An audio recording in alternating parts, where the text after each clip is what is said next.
शुरू करें? अगर कोई सवाल होंगे तो एक बार मैं छोटा सा ब्रीफ कर देता हूँ, उससे जो सवाल होंगे आप पूछते आना कंटिन्यूएशन में, जो आता जाएगा। जिस भी तरह की समस्याएं अगर आपको लग रहा हो कि हम लोग सभी लोग मिलके, मतलब देखिए ये हम लोग सब एक ही यूनिट है, चाहे अस्पताल हो चाहे रेवेन्यू की नॉर्मल वो यूनिट हो, तो कोई भी आ सकता हो। जो हम लोग के अपने अपने उसमें होगा क्षेत्राधिकार में, हम लोग कोशिश करेंगे उसको करने की।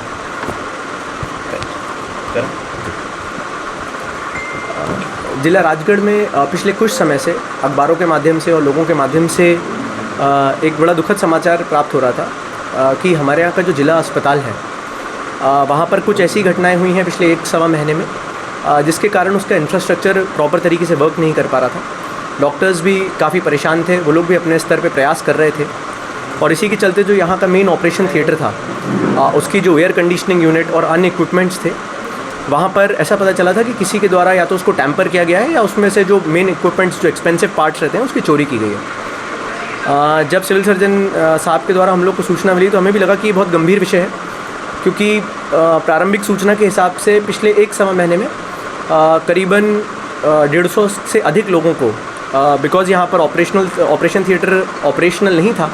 इसके कारण उनको रेफ़र करना पड़ा, जो मुझे लगता है कि एक बहुत गंभीर विषय है इस ज़िले के लिए। इसी के चलते लगातार हमने सबसे पहले यहाँ पर पुरानी जितनी घटनाएं हुई हैं जिनकी शायद रिपोर्टिंग नहीं हुई थी, उनके और इस घटना के बीच में हमने कॉमन टेक्निकल डेटा उठाना शुरू किया, जिससे कि अगर कोई कॉमन थ्रेड है तो हमें पता चल सके। साथ साथ जो हमारे सिटी सर्वेलेंस के कैमराज़ हैं, हमने पिछले 1 महीने की उनकी फीड खंगालना शुरू की थी कि रात के समय अमूमन ऐसा देखा गया है कि मूवमेंट रहता है पर्टिकुलरली आरोपियों का। तो यदि सिटी सर्वेलेंस की कोई फीड्स हैं जिसमें रात के समय मूवमेंट होता हुआ दिख रहा है तो हमने उसको ट्रैक करना शुरू किया। और थर्ड इंपॉर्टेंट क्लू जो हमें था वो ये था कि ये सामान को डिस्पोज ऑफ कहीं किया जाएगा, क्योंकि ये ऐसी चीज़ है कि इसको आप अपने घर पे नहीं रख सकते हैं। जो भी इन्होंने कॉपर की ट्यूब्स चुराई हैं, फ़ैन चुराए हैं, मोटर चुराई हैं एक्सेट्रा, इनको डिस्पोज ऑफ करना पड़ता है। तो इसके लिए कुछ ऐसे लोग या कुछ ऐसे कबाड़ी की दुकान वाले जिनका पहले किसी अपराध में शामिल होने की सूचना मिली है या उन्होंने पहले इस तरह का सामान ख़रीदा था, हमने उनको सर्विलेंस करना शुरू किया और फिर चेक करना शुरू किया कि ऐसी कोई डिटेल्स मिलती है कि नहीं। इसमें एक चीज़ हमने और जो स्टार्ट की थी वो थी कि जो यहाँ पर कर्मचारी हैं जो पहले से काम कर चुके हैं और जिनके बारे में अस्पताल के स्टाफ को ही ऐसा लगता है कि थोड़े बदमाश टाइप के हैं, बदमाशी करते हैं। इसमें एक जो आरोपी है जिसका उर्फ में नाम चूहा कहते हैं, उसके बारे में कुछ पब्लिक ने भी एक बार बताया था कि फ़ोन पे और उसके माध्यम से पब्लिक की मदद करने के लिए उसने कुछ पैसे अपने अकाउंट में ट्रांसफ़र कर लिए थे। मतलब इस तरह की घटनाएं लगातार यहाँ पर हो रही थी। इसी के चलते जब हमें इन सब क्लूज़ मिले तो हमने कुछ संदेहियों को उठाकर उन सब से इंटरोगेशन किया,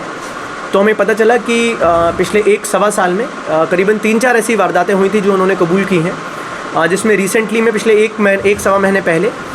जो यहाँ की ऑपरेशन थिएटर की एयर कंडीशनिंग यूनिट का मेन कंप्रेसर यूनिट रहता है, उसके अंदर उसको बॉक्स को तोड़कर जो उसका चेम्बर बना हुआ था उसके ताले को तोड़कर वहाँ पर जाकर वहाँ से जो कॉपर ट्यूब्स रहती हैं वाटर इनफ्लो आउटफ्लो की, उन ट्यूब्स को चोरी करना, उसके साथ साथ जो उसका रोटर यूनिट रहता है उसके साथ छेड़खानी करना, जो कॉपर वायर्स रहते हैं उनको चुराना। इसी के साथ साथ इससे पहले यहाँ पर जो बलून वार्ड था वहाँ पर जो अंदर कॉपर की वायरिंग लगी हुई थी उसकी चोरी करने के बारे में बताया है। इससे पहले यहाँ पर एक दरगाह वार्ड है जहाँ पर जो बड़े एग्जॉस्ट फैंस होते हैं उनकी चीज़ों की चोरी की बात सामने आई है। और इसके साथ ही कुछ यहाँ पर जो लोहे के गेट्स या वार्ड्स में दरवाजे, खिड़कियाँ, जालियाँ लगी रहती हैं उनको चुराकर उनको कबाड़ियों को बेचने की बात सामने आई है। इसमें कुछ और लोग हैं जो अभी हमारे संदेह के रडार में हैं और मुझे लगता है कि हम उनको अभी सर्विलेंस में रखे हुए हैं। यदि हमें लगता है कि इसमें उनकी भी कुछ भी कॉन्स्पिरेसी में उनकी शामिलात है तो हम उनको भी इसमें आरोपी बनाएंगे। इसमें बड़ी चौंकाने वाली बात ये थी कि जो इसमें मुख्य आरोपी है वो खुद यहाँ पर इसी अस्पताल के स्टाफ में सुपरवाइज़र का काम करता था। कुछ समय पहले 2017 से यहाँ पर लगा हुआ है और 2017 से लेके करीबन 20-22 तक यहाँ पर सिक्योरिटी गार्ड के रूप में पदस्थ था और उसके बाद यहाँ पर पिछले 2 साल से सफाई कर्मचारियों के जो सुपरवाइज़र रहते हैं उस रूप पे पदस्थ होकर काम कर रहा है। सर, यहाँ के सुपरवाइज़र के अलावा और कौन-कौन है, ये कहाँ रहते हैं? जो सभी यहाँ पे जो 4 आरोपी हैं जो अभी हम वर्तमान में हमारे गिरफ्तार किए हुए हैं, ये सभी राजगढ़ थाना क्षेत्र के रहने वाले हैं, जिसमें एक जो रमीज़ पिता रियाज़ अख्तर जो यहाँ पर असिस्टेंट सुपरवाइज़र थे वो यहाँ पर पूरा मोहल्ला जो राजगढ़ में पड़ता है वहाँ के रहने वाले हैं।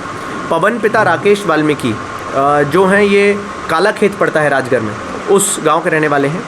वाहिद पिता यासीन खान, ये जो पूरा मोहल्ला में रहते हैं, जो इस सारे सामान को ख़रीद के इसको फिर आगे कोटा की तरफ, कोटा में कुछ फैक्ट्रीज़ का नाम बताया जहाँ पर ये सामान बिक जाता है,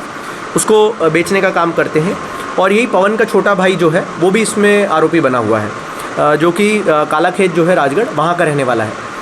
इसमें अभी कुछ और नाम भी आए हैं जिनके संबंध में हम लोग तस्दीक कर रहे हैं। यदि उनकी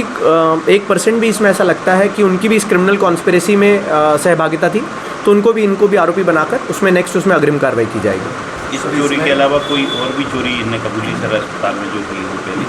जी, तो अस्पताल में एक जो कंप्रेसर वाली चोरी है, इससे पहले जो बलून बोर्ड में जो वायरिंग और इलेक्ट्रॉनिक इक्विपमेंट्स चोरी हुए थे उसकी चोरी इनके द्वारा चुराई गई थी, और बेचने की जगह भी बताई है, तो हम वहाँ से उसको भी कोशिश कर रहे हैं, क्योंकि वो बहुत पुरानी चीज़ हो गई है तो वो आगे क्या बोलते हैं, आगे बिक जाती है। पर हम फिर भी कोशिश कर रहे हैं कि उसका जो भी उन्होंने पैसा इन्होंने इस्तेमाल किया हो चोरी का, वो प्रोसीड्स ऑफ क्राइम को हम इकट्ठा कर सकें। उससे पहले एग्जॉस्ट फैंस, जो यहाँ पर दरगाह वाला वार्ड कहलाता है, उस वार्ड में से जो एग्जॉस्ट फैंस लगे होते थे, उन एग्जॉस्ट फैंस की चोरी की है। और उसी के साथ साथ जो प्रेमाइसेस में गेट लगे हुए हैं लोहे के, उनको काट के लेके जाना और उनको कबाड़ी वाले के पास बेच के पैसे कमाना, ये 4 चोरियाँ अभी तक जो हैं इन्होंने वर्तमान में कबूल की हैं। सर, कोरोना काल में दमदाताओं ने कई महंगे इक्विपमेंट्स दिए थे सर, कॉन्सेंट्रेटर वगैरह, तो उसका भी कोई कुछ पता नहीं चल रहा है, वो भी अस्पताल प्रबंधन पास है, क्या पुलिस उसकी भी जांच करेगी? देखिए, अगर ऐसी कोई चीज़ है तो मुझे लगता है कि ये हमारा दायित्व भी है कि अगर ऐसी कोई चीज़ है जो नहीं मिल रही है या जिसकी स्टॉक टेकिंग नहीं हो पा रही है, तो हमें करना चाहिए। यदि हमें अस्पताल से मिलता है कि कुछ और चीज़ें क्या हैं जो काफ़ी कम समय से चीज़ें नहीं मिल पा रही, जैसे आप बता रहे हैं ऑक्सीजन कॉन्सेंट्रेटर्स, बहुत महंगे इक्विपमेंट्स होते हैं, और जिनकी अगर स्टॉक टेकिंग होगी, मुझे लगता है कि अगले 1 महीने में हम लोग जब शिफ्टिंग करेंगे नए अस्पताल में, तो रिकॉर्ड्स चेकिंग होगी, तो बहुत सारी चीज़ें अगर ऐसा पता चलता है कि वो है, तो बिल्कुल उसकी भी तस्दीक की जाएगी।